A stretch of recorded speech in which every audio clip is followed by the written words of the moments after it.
It was the kind of silence that doesn't feel empty. It feels loaded, like the air before a storm. People always assume royal drama explodes in public, with flashing cameras and frantic headlines. But this one didn't begin with noise. It began with nothing. No statements. No denials. No smiling photo ops to reassure the world that everything was fine. Just a silence so heavy that anyone paying attention could feel it tightening, day by day, like a rope being pulled at both ends. Before we continue, please hit the like button, subscribe to the channel, and turn on the notification bell for updates. So let me ask you this. What pushes a future king, someone raised from birth to stay controlled, measured, and restrained, to finally break that silence? And not with a mild correction or a subtle palace statement, but with the kind of declaration that slices through centuries of royal protocol. 2 words never spoken in public by an heir to the throne. 2 words that change everything. We disown you. Not whispered behind closed doors. Not implied through distance or scheduling conflicts, but spoken as a line in the sand. The moment those words were heard, even people who thought they'd seen it all stopped and asked the same question. What happened behind the scenes to bring Prince William, the steady one, the responsible one, the one who always kept the peace, to this point? Because this wasn't spontaneous. It wasn't emotional impulse. It wasn't even personal. Not entirely. Something shifted. Something big. And it didn't happen over months. It happened in one moment. In a way no advisor could reverse, no press strategy could soften, and no apology could undo. But before we get there, you need to understand the atmosphere leading up to it. For 4 years, the royal family tried something almost impossible in today's world, staying silent while the story spun wildly around them. They watched interviews, books, docu-series, podcast confessions. The quiet wasn't accidental, it was deliberate, like a parent refusing to argue with a child in public, no matter how loud the shouting gets. And for a while, that silence worked. Until it didn't. Because there comes a moment when silence stops being dignified and starts looking like surrender. And according to palace insiders, that moment arrived much earlier than anyone realized. Imagine this for a second. William sitting at his desk, not in a dramatic movie-like setting, but in a quiet room, receiving a document so serious that even the private secretary didn't speak after handing it over. A report not meant for public eyes. A briefing that forced him to rethink not just his patience, but his responsibility. Let's pause here. What could possibly be written in that document?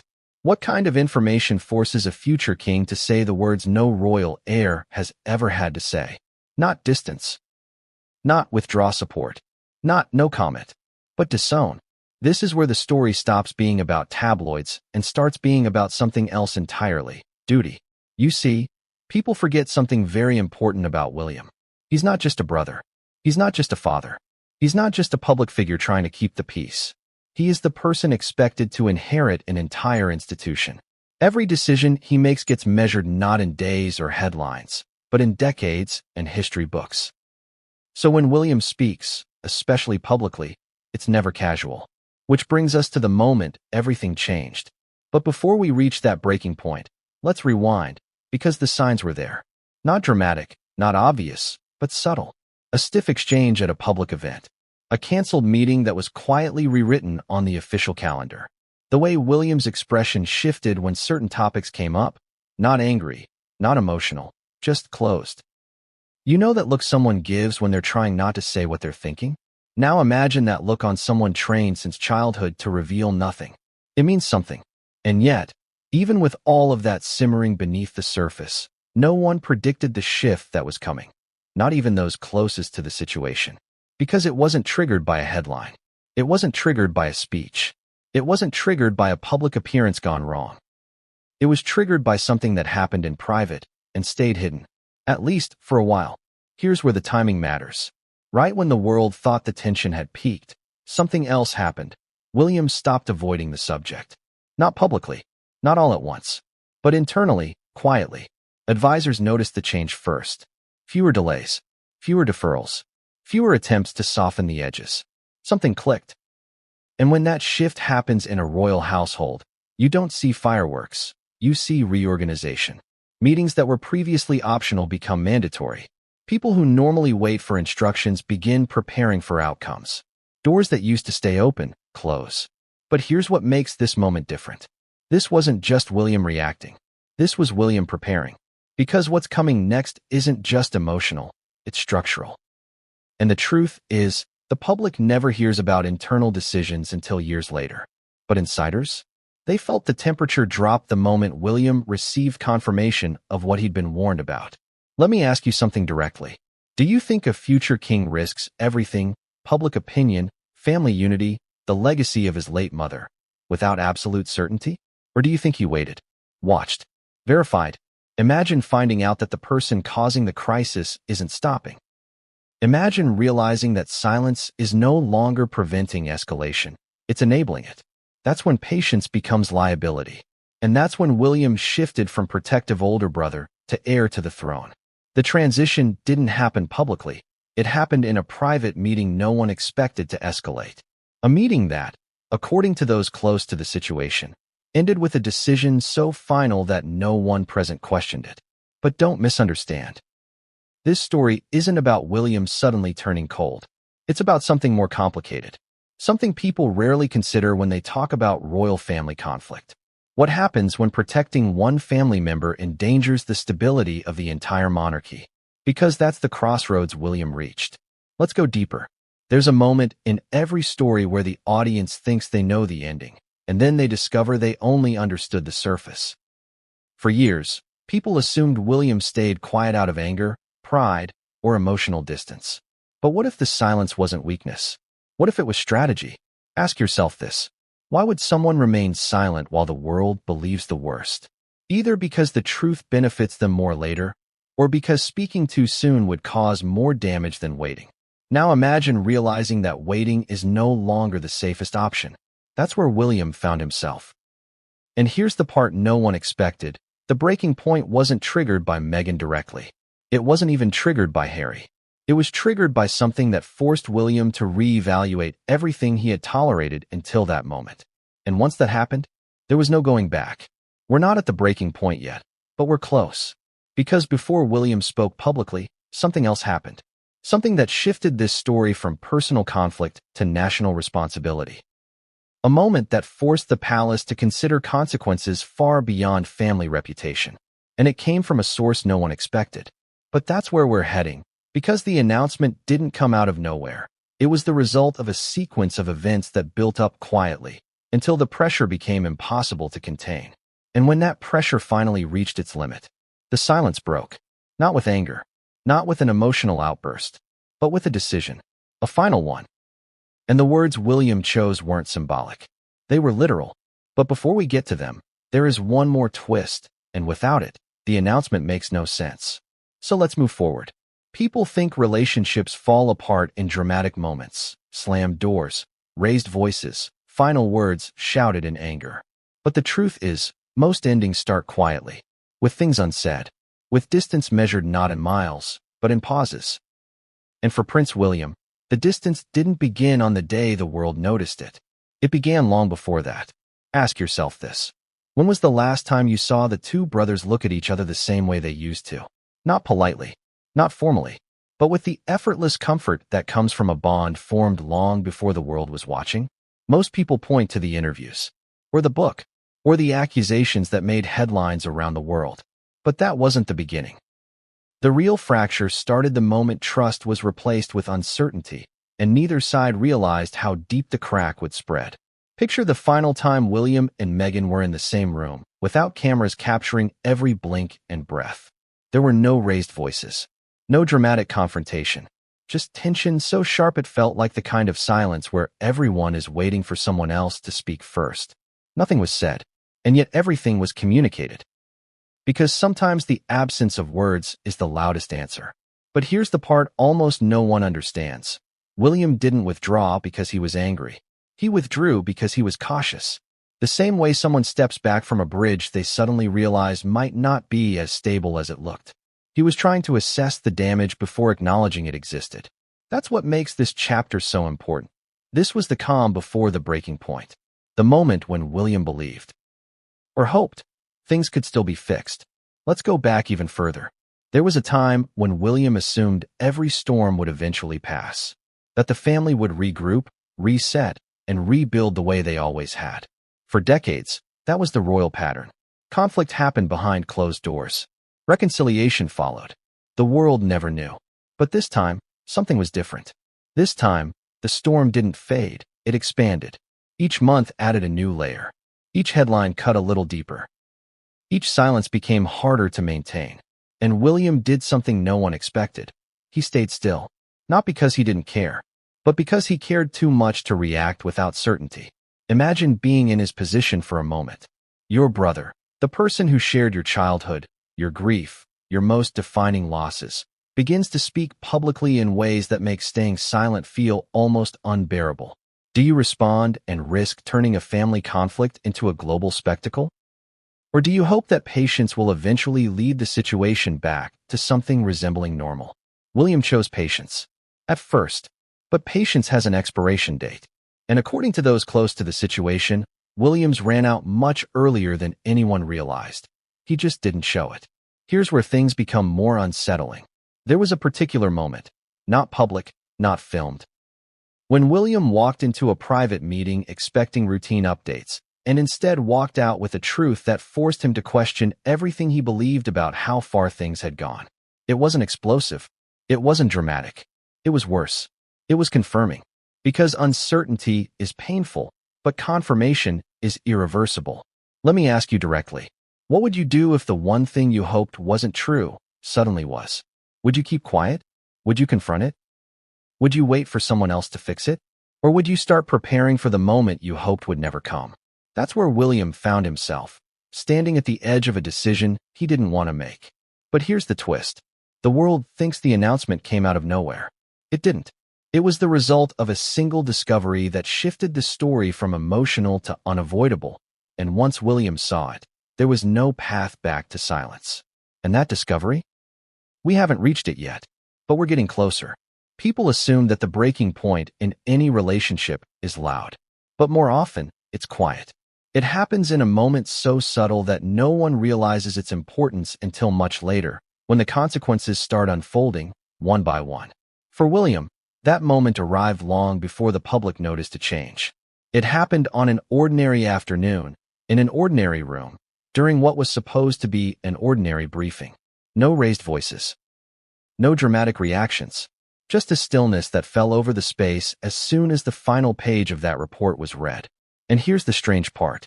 No one in the room tried to explain it. No one rushed to soften the impact. No one even asked William what he wanted to do next.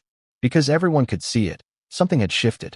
Advisors who had been dealing with tensions for years suddenly stopped treating the situation as temporary. The tone changed. The pacing changed.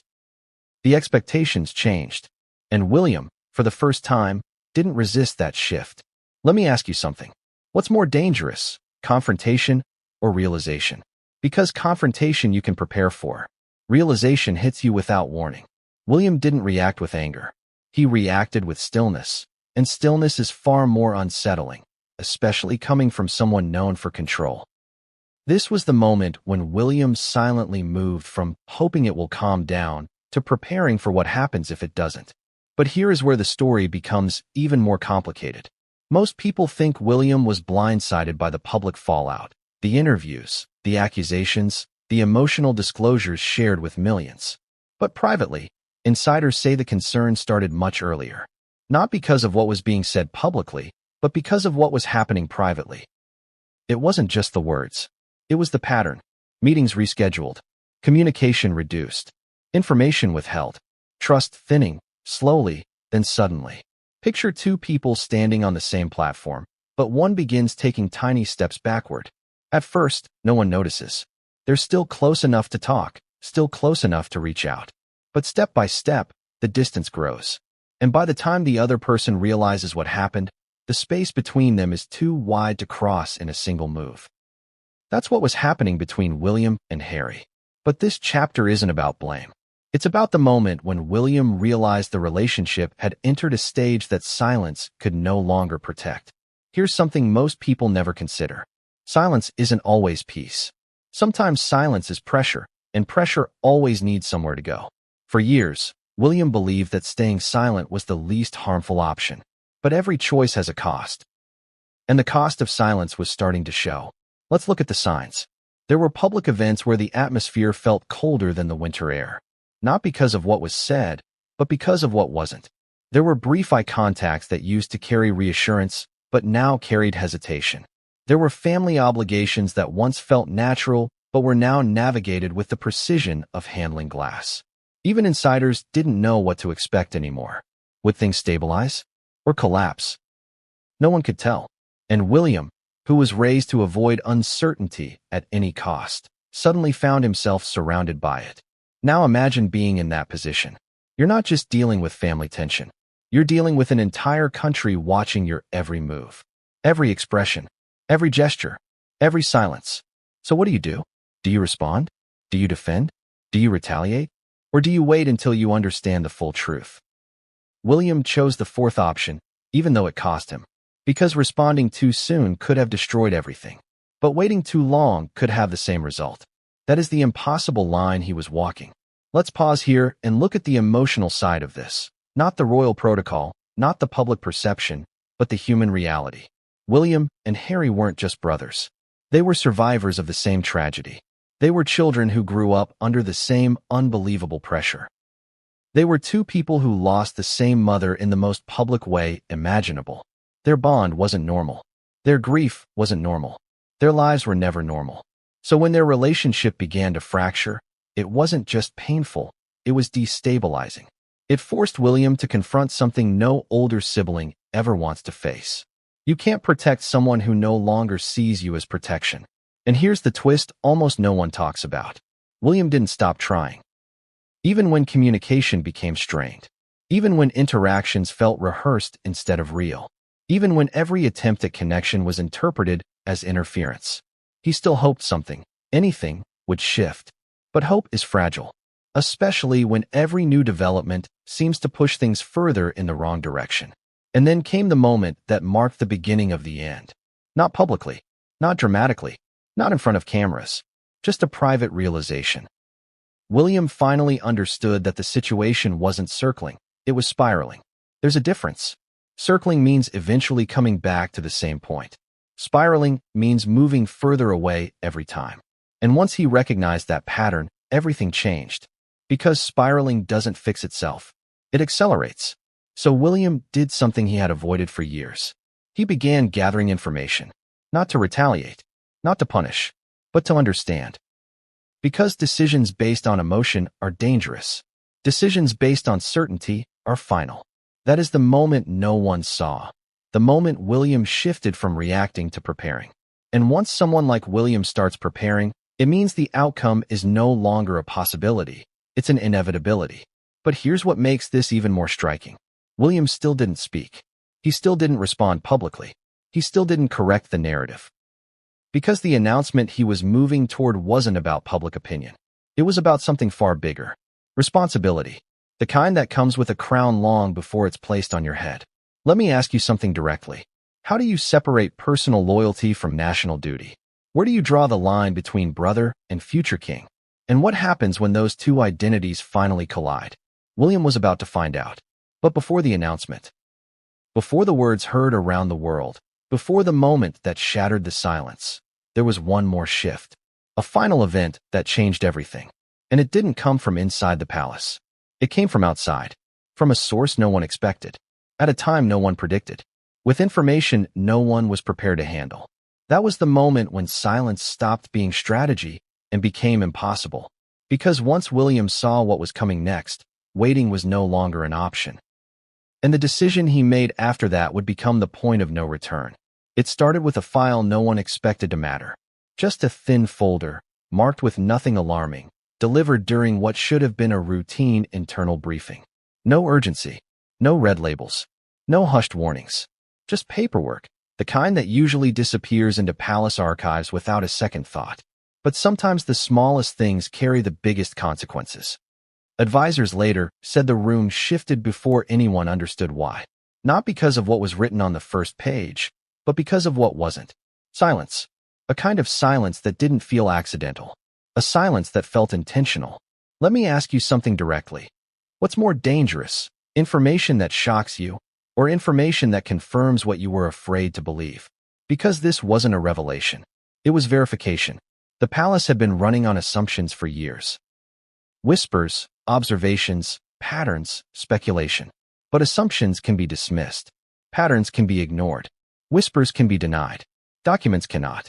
And what William was handed that day didn't create a crisis. It exposed one. But before we go deeper into that moment, you need to understand how the palace operates when trouble is brewing. The public imagines frantic meetings, emergency councils, dramatic confrontations. In reality, the first sign of internal alarm isn't noise. It's quiet organization. Sudden schedule shifts. Calls moved behind closed doors. Advisors becoming unavailable for comment. Meetings that used to include 10 people now include 3. Subtle, controlled, intentional. So when that folder reached William's desk, it wasn't random. It was timed. Because the palace doesn't hand the future king unconfirmed rumors. Only verified information reaches that level. And according to those familiar with the moment, William didn't react instantly.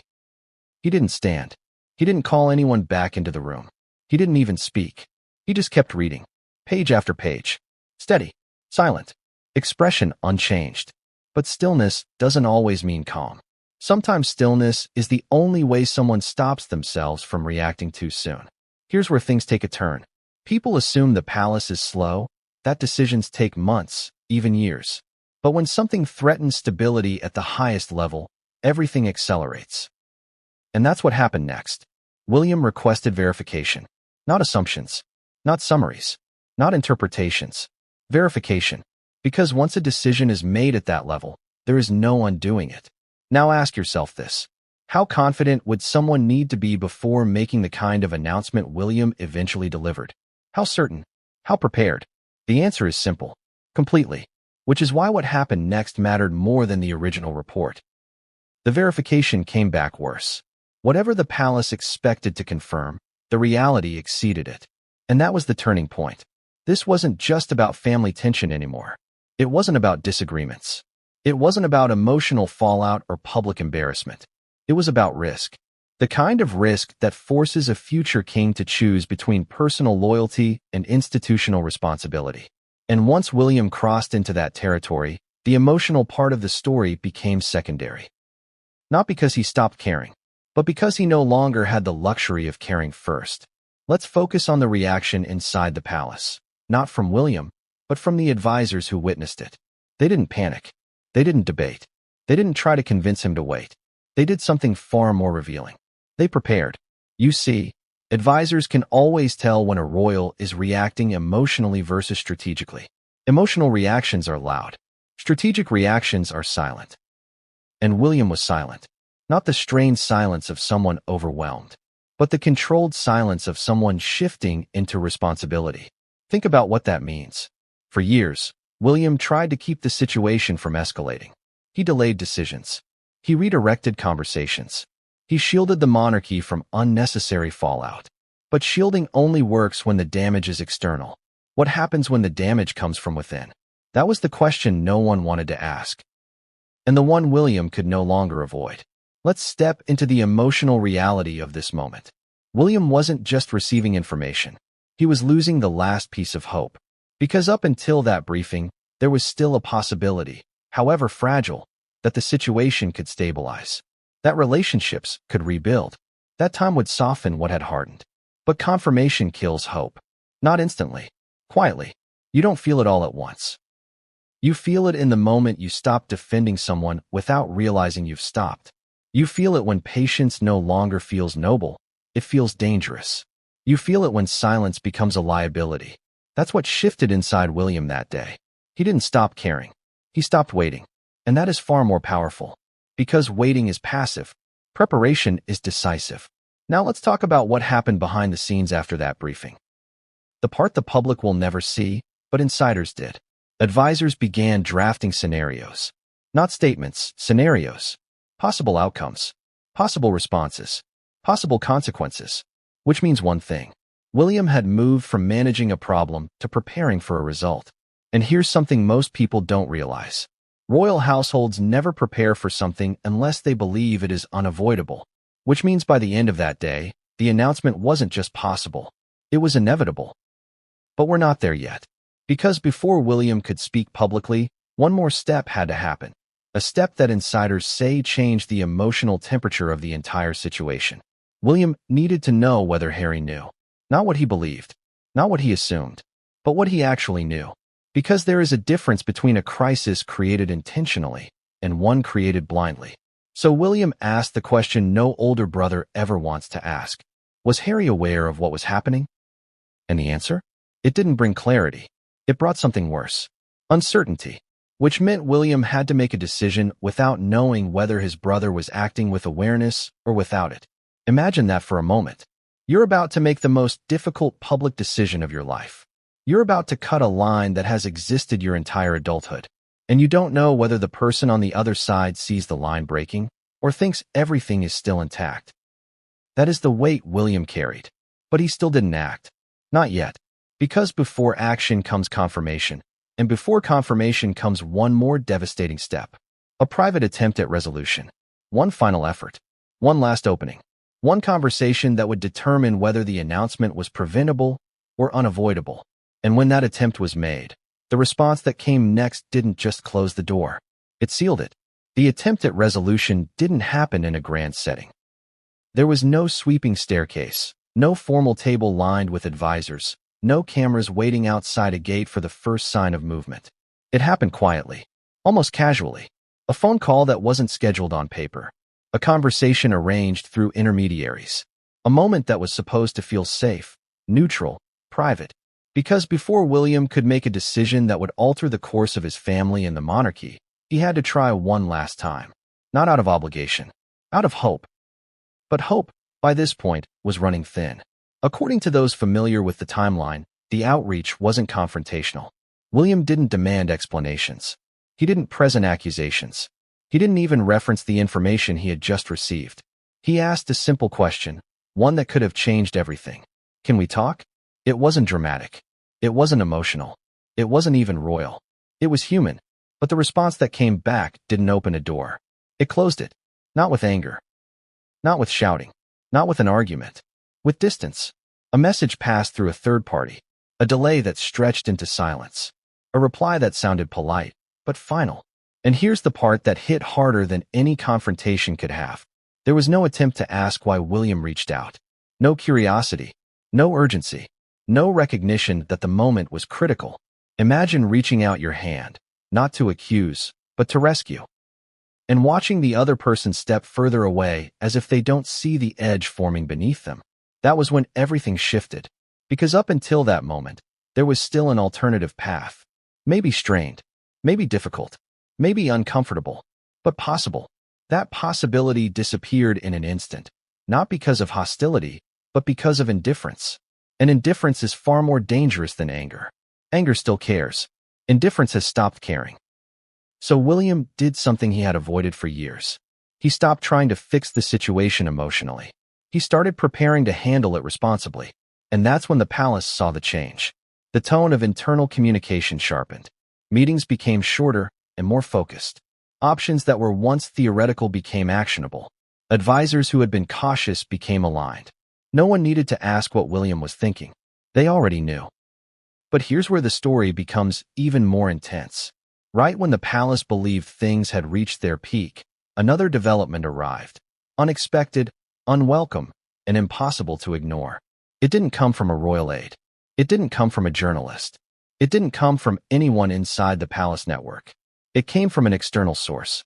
Someone who had nothing to gain from getting involved and everything to lose. And what they provided didn't just confirm the original report. It expanded it. Suddenly, the issue was no longer contained. It had implications beyond the family, beyond public perception, beyond media narratives. This was no longer a personal dispute. It was a structural threat, the kind the monarchy cannot ignore, no matter who is involved. Let me ask you something directly.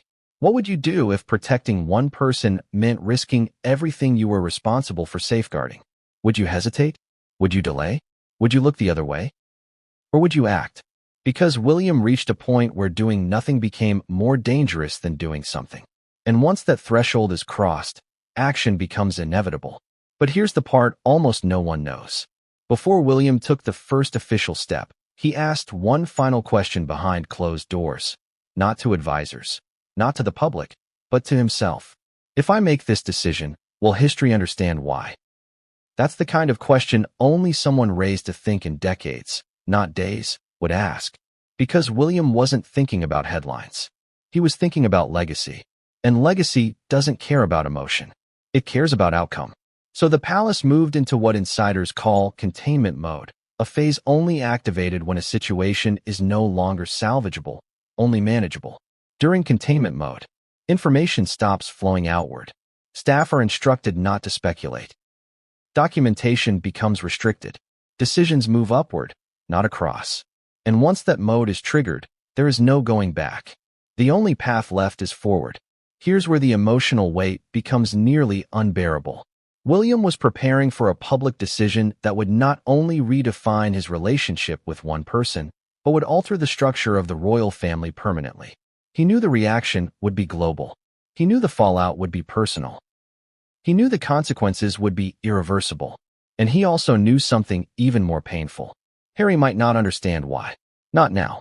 Not immediately. Maybe not ever. Imagine making a choice that protects the future, but destroys the present. That was the reality William stepped into. But even then, he didn't rush. He slowed down. Because the more serious a decision is, the quieter the preparation becomes. Which is why what happened next was so shocking. Just as the palace finalized its internal position, just as advisors aligned around the next steps, just as William prepared to move forward, something unexpected happened. From the other side, not a reconciliation, not a breakthrough, but a move so sudden and so unconventional that it forced the palace to accelerate their timeline. The situation was no longer unfolding slowly. It was unfolding rapidly, and William realized something he had hoped he'd never have to accept. He was out of time. The announcement was no longer a possibility. It was imminent. For the first time, William questioned whether Harry even knew the truth. Not suspected. Not wondered. Questioned. You see, up until this point, William believed the situation, as painful as it was, still existed on shared reality. Maybe different perspectives, different emotions, different interpretations, yes. But still the same underlying truth. This was the moment he realized he might be wrong. And that possibility was far more alarming than any criticism, headline, or accusation. Because tension between two brothers is one thing. A crisis rooted in two completely different versions of reality is something else entirely. Let me ask you something directly. How do you fix something when the person you're trying to reach doesn't even know what's broken? Or worse, what if they think you're the one destroying it? That's the question William suddenly found himself staring at. Not as a future king, not as a public figure, but as a brother. But before we reach that realization, we need to step into the moment that led to it. The private attempt at communication that should have clarified everything, and instead made it worse. Because when William reached out, he expected one of two outcomes. Either acceptance or resistance. What he didn't expect was detachment, a response that didn't acknowledge urgency, a tone that treated the situation as ordinary, a silence that suggested distance wasn't temporary. It was intentional, and that's when something clicked. For years, William believed the relationship was damaged but salvageable. But you can only attempt to repair something if both sides believe it still exists. This was the moment William realized he might be the only one trying to hold on. Now imagine being in that position. You're watching the ground shift beneath you, not because someone pushed, but because the foundation is changing without warning. And then came the next development. A private conversation between senior advisors. Not emotional, not speculative, just factual. Someone raised the question no one wanted to verbalize. Does Harry actually know what's happening? Not what's being said publicly. Not what's being interpreted in the press. Not what the world is debating. But the truth behind the scenes. Because information inside the palace isn't symmetrical. Not everyone knows everything. And sometimes, a person can be at the center of a crisis without seeing the full picture. William didn't want to believe that. He didn't want to consider the possibility that his brother was unaware, not of consequences, but of causes. Because if Harry knew and continued anyway, the crisis was intentional. If Harry didn't know, the crisis was tragic. Either way, William was running out of time. Here's where things become even more complicated. Advisors warned William that any form of confrontation, even gentle, even private, even off the record, carried a new risk. If Harry had already formed his own version of events, any attempt to correct it would be interpreted not as clarity, but as control. Imagine that. You try to help someone, but the help is received as manipulation. You try to slow down damage, but the effort is seen as interference. That is the paradox William entered, and the deeper he stepped into it, the clearer one truth became. He could no longer make decisions as a brother. He had to make them as the heir. But before he could do that, he needed one final attempt at clarity, which leads us to the moment insiders now describe as the emotional turning point. A private exchange.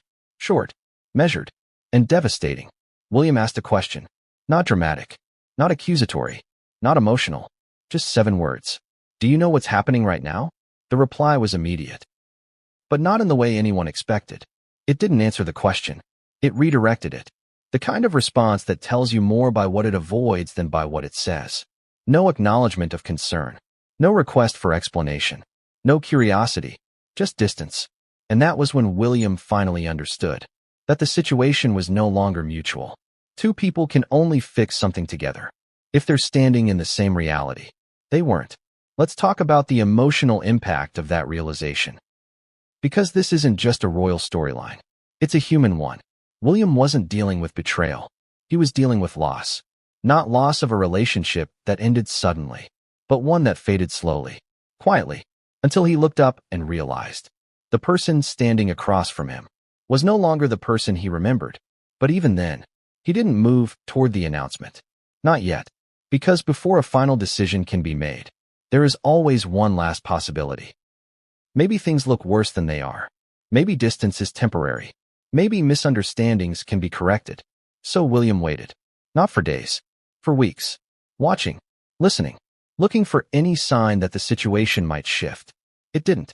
Instead, another change emerged. Subtle, but impossible to ignore. Communication didn't just decrease. It flatlined. Not dramatically. Not abruptly. Just quietly.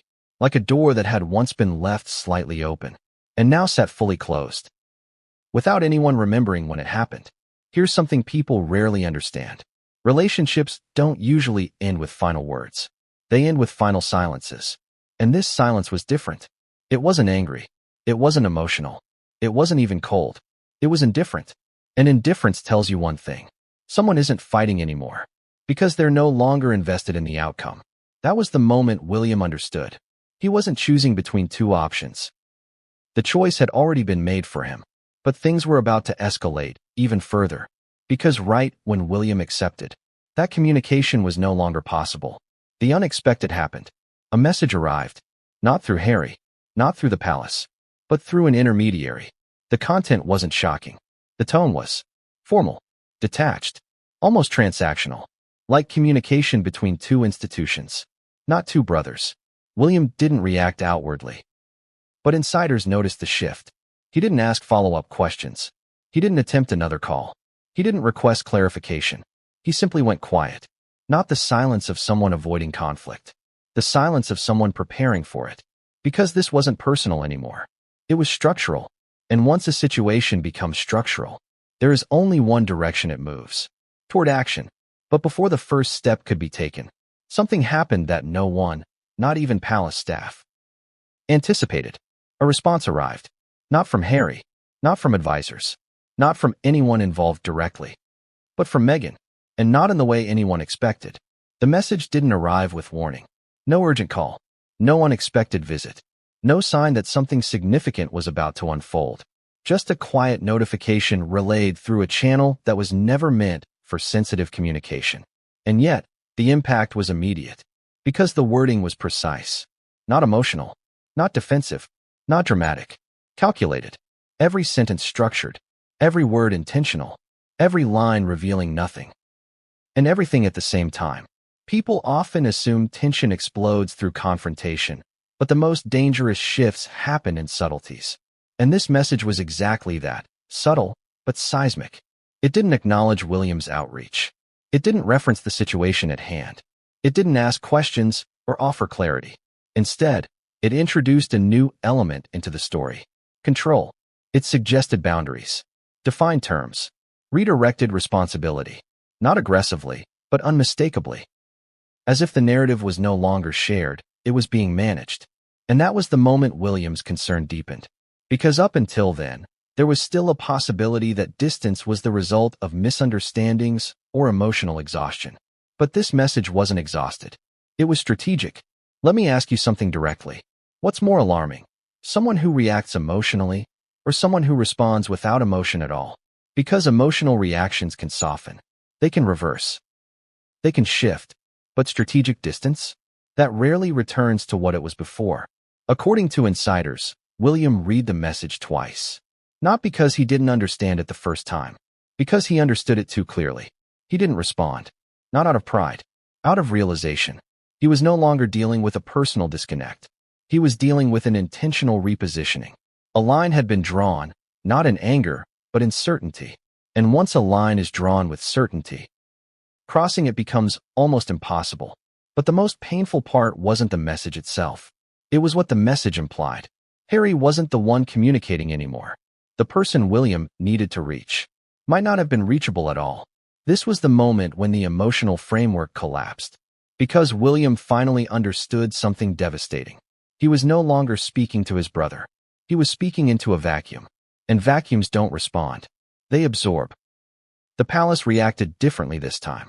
Instead of recommending patience, instead of delaying next steps, instead of hoping the situation would self-correct, they shifted. Advisors began quietly preparing for the possibility. No one wanted to discuss out loud. That reconciliation was no longer on the table. Not because of hostility, because of disconnect. When two people stop operating in the same reality, there is no middle ground to find. And William reached the threshold. Every decision-maker eventually faces. When does waiting become irresponsible? Because silence was no longer neutral. It was becoming complicit. And that realization is what changed everything. But before William moved forward, there was one final turning point. And it didn't happen through words. It happened through observation. A public appearance. Brief. Simple. Easily overlooked by anyone not paying attention. But William was paying attention. He watched closely. Not out of suspicion. Out of necessity. And he noticed something that confirmed what he feared. Harry looked calm. Not stressed. Not conflicted. Not burdened. Calm. Which meant one of two things. Either he truly didn't know what was unfolding behind the scenes, or he did, and had already accepted the consequences. Both possibilities led to the same conclusion. William had run out of time. Because action cannot wait for clarity. When inaction creates greater damage. Insiders say William didn't sleep much that night. Not because he was overwhelmed. Because he was accepting reality. Acceptance is quieter than grief. It doesn't show on the face. It shows in the decisions that follow. And the decision that followed would become the most difficult one of his life. But even then, before anything became official, before any statement was drafted, before the palace shifted into motion, one more unexpected moment occurred. A second message arrived. Shorter than the first, colder than the first, final in a way the first only hinted at. And this time, there was no misinterpretation, no room for optimism, no possibility of misunderstanding. It made one thing unmistakably clear. Communication was no longer welcome. Not paused. Not delayed. Closed. That was the moment William transitioned. From hoping to preparing. And once the preparation began, there was no path back. Because preparation is the first step toward action. And action was now inevitable. But the most shocking development was still ahead. Because just when William thought the situation had reached its lowest point, something else happened. Not a silence. A move. From Meghan. Not publicly. Not through press. Not through statements. Privately. A move that shifted the balance of power, accelerated the timeline, and forced William into a position he had hoped he would never face. The leak didn't explode into headlines at first.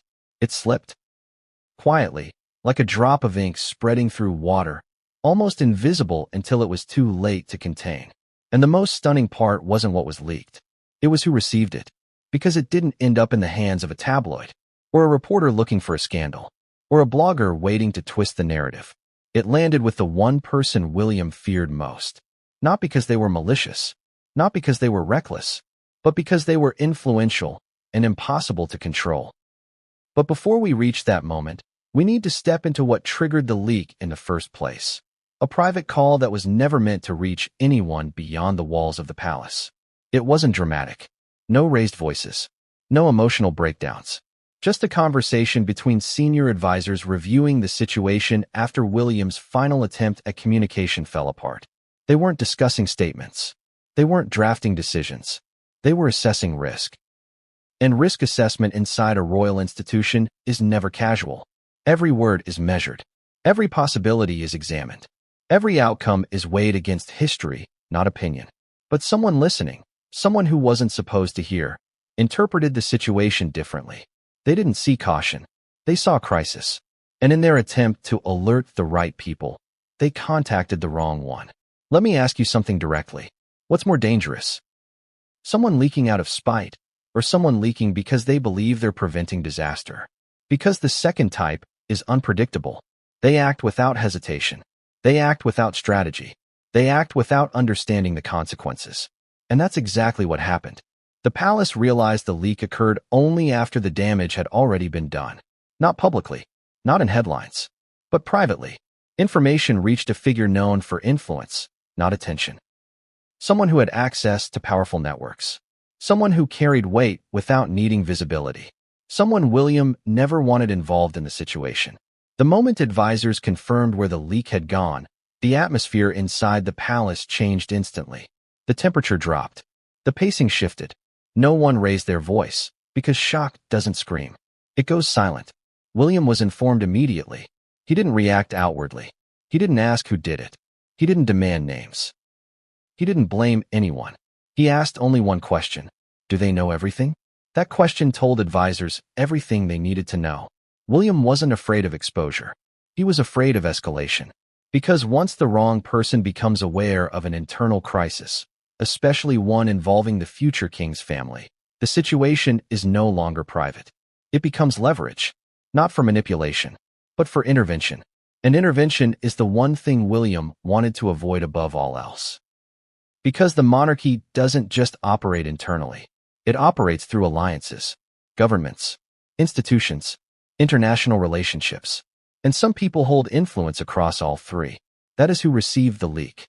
But here's where the story becomes even more unsettling. The person didn't respond. Not immediately. Not with alarm. Not with questions. Just silence. And silence from someone powerful is more frightening than opposition. Opposition is visible. Silence is strategic. Meanwhile, inside the palace, panic did not unfold in chaos. It unfolded in order. Advisors moved into containment mode for the second time in weeks. Phone calls were restricted. Access to documents tightened. Internal briefings rerouted. Not because the palace feared exposure, because they feared interference. Let's step into William's reality for a moment. He had just reached acceptance. He had just prepared himself for what needed to happen. He had just shifted from emotional hesitation to responsible decision-making. And suddenly, the timeline was no longer his. Someone outside the family, outside the palace, now knew enough to change the course of events. That is the moment William realized something terrifying. He was no longer controlling the situation. He was reacting to it. For someone raised to maintain stability at all costs, that loss of control wasn't just stressful, it was unacceptable. So William did something no one expected. He accelerated. Not recklessly, not emotionally, deliberately. Because allowing the situation to unfold slowly now carried greater risk than acting quickly. But even then, there was one more complication. The palace still didn't know whether Harry was aware the leak had occurred. That meant William was making decisions in a vacuum. The same vacuum he had been speaking into for months. And then came the most unexpected twist of all. Before the palace could finalize next steps, before communication could be controlled, before William could regain authority over the timeline, Meghan made her move. Not publicly, not through a statement, not through the media, privately, but deliberately. And her response didn't just acknowledge the situation. It accelerated it beyond anything the palace was prepared for. Because she didn't deny. She didn't question. She didn't panic. She countered. Not defensively, strategically. And the strategy she used changed everything. What she did next didn't just close the door. It forced William into a decision he could no longer delay. Meghan's move wasn't loud. There were no interviews, no cryptic social media posts, no sudden public appearances designed to stir speculation. It was quiet, too quiet, and that's what made it so unsettling. Because silence used as strategy is far more powerful than silence used as avoidance. According to insiders, Meghan reached out. But not to the palace, not to William, not to advisors, not even to mutual contacts who could soften the exchange. She reached out to the one place the palace could not influence, could not intercept, and could not control. A legal channel. Not aggressive, not threatening, not confrontational, just formal, professionally worded, direct, neutral on the surface, but carrying a message underneath. The kind of message that says without saying, "We are aware. We are watching. We are prepared." And that changed everything. Because up until this point, William still believed the situation existed in emotional territory. Complicated, painful, fractured, yes, but still personal. This shifted the landscape into something else. Procedural. Once something becomes procedural, it stops being about feelings and starts being about positions. It also meant something more devastating. Meghan wasn't reacting to rumors. She was responding to information, which meant the leak had reached her. Not just indirectly, not through speculation, directly. The palace had lost control of the narrative before it even became one. Let me ask you something directly. What is more dangerous? A crisis no one knows about, or a crisis only one side is prepared to manage? Because the second creates imbalance. An imbalance forces decisions before they are ready. William immediately requested confirmation. What exactly did Meghan know? The answer was the one response no one wanted. Not enough to expose the situation, but enough to weaponize timing. That meant the palace was now in a race. Not for publicity, but for stability. Insiders say William's demeanor changed that same hour. His voice didn't rise. His pacing didn't increase. His temper didn't flare. He became calm. Too calm. The kind of calm someone reaches when they stop fighting the reality they wish they had and begin acting on the reality they actually have. From that moment, there were no more delays. Internal plans were finalized. Documents were secured. Advisors were aligned.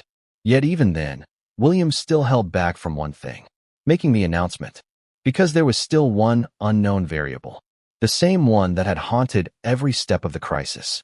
Harry, did he know? Did he understand? Was he involved? Or was he about to be blindsided? The palace could not move forward until they answered that question. But before they could find the answer, something else happened. Something that pushed the situation from urgent to unavoidable. A second leak. Not from inside the palace this time. From outside. Someone connected to the person who received the original information. Someone who didn't have the discipline to stay silent. Shared just enough to trigger interest, but not enough to reveal context. And that is the most dangerous kind of exposure. Speculation without facts. Because facts can be clarified, speculation expands. Within 24 hours, 3 journalists were asking questions they should never have known to ask. Not publicly, privately. Requests for comment. Requests for confirmation. Requests for denial. The palace gave none. Silence was the only option. Not because they were hiding something, but because speaking too soon would expose more than staying quiet. But silence doesn't make questions disappear. It makes people dig deeper. Which meant William had a new problem. If he didn't act, the story would break without him, and he would lose control completely. Inside the palace, the tension became something physical. Staff described the atmosphere as tightened, as if the walls themselves were holding their breath. Phone calls shortened. Access lists shrank. Security protocol tightened. Not for safety, for secrecy. Because the worst-case scenario was now unfolding. A decision meant to protect the monarchy was at risk of becoming public. Before the monarchy was ready, William didn't panic. He focused, not on preventing the inevitable, but on shaping it. Because once you can't stop something, the only power you have left is controlling how it happens. So William did what heirs are trained to do. He prepared the announcement. Not emotionally, not impulsively, with precision. The wording was reviewed. The tone considered. The timing measured. Every sentence mattered. Because every sentence would be studied, replayed, interpreted, and recorded in history. But just when everything was finally aligning, just when William was ready to move forward, just when the palace believed they had regained control, another message arrived. This time, not from Meghan, Not from advisors. From the same powerful figure who received the original leak. The message was short, and it changed everything. Because it didn't request information. It didn't offer assistance. It issued a warning, not threatening William, warning him, a reminder that decisions made in crisis carry consequences beyond the present moment. For the monarchy, for diplomacy, for the future of the institution. And that warning forced William into the most difficult choice yet. Should he delay the announcement to protect stability, or proceed before the situation slipped further out of his hands? It was the first moment in the entire crisis, where even advisors were divided. Half urged caution, half urged action. William listened to all of them, then made his own decision. He would not delay, because waiting no longer protected anyone. It only prolonged the damage. But just as the palace prepared to move forward, just as the announcement was set in motion, just as the world was days away from hearing the words that would change everything, Harry reappeared. And not privately, publicly. It didn't start as a public crisis. It started as a question whispered behind closed doors, a question no one ever expected to be asked about a member of the royal family. Is this about reputation or protection? Because for the first time, the concern inside the palace wasn't embarrassment. It wasn't image. It wasn't even loyalty. It was safety. Let me ask you something directly. What does it take for an institution built on tradition, secrecy, and restraint to shift into protective mode? Not rumor. Not scandal. Not headlines. A threat. Not necessarily physical. Not necessarily visible. But structural. And that's what made this chapter different from everything that came before it. This was no longer about emotional strain between family members. This was about risk. Not to one person, to the monarchy itself. Before we step into that moment, you need to understand something most people never think about. The royal family doesn't operate like a celebrity household. They operate like a government. There are protocols, security assessments, internal reviews, lines that cannot be crossed, not because of pride, but because of national stability. So when the palace shifted its response, it wasn't dramatic. It was procedural. Meetings suddenly required clearance. Communication channels were limited. Documentation stopped being shared widely. And the reason was simple. Someone, somewhere, had triggered a level of concern that could not be ignored. But here's the part that shocked even senior staff. This wasn't triggered by anything the public saw. It happened because of something the public didn't see. A detail discovered during the verification process. A detail so serious that the palace had no choice but to reassess the entire situation. Not in emotional terms. In constitutional terms. That's when the internal conversation shifted. Not from, what do we say? But, what do we protect? And the answer wasn't reputation. It was the institution itself. Let's step into the room where that shift happened. It was a small meeting. Not the grand council the public imagines. No long table with 20 advisors. Just 4 people. The future king, his private secretary, a senior security official, and 1 legal advisor. No one raised their voice. No one reacted dramatically. No one tried to soften what was being said. Because when a conversation reaches that level, there is no room for emotion. William was presented with the findings. Not speculation. Not theory. Not perception. Findings. Confirmed. Documented. Undeniable. And the conclusion was clear. Silence was no longer protection. It was vulnerability. You see, people think the royal family fears scandal. They don't. Scandal fades. What they fear is precedent. Because once a precedent is set,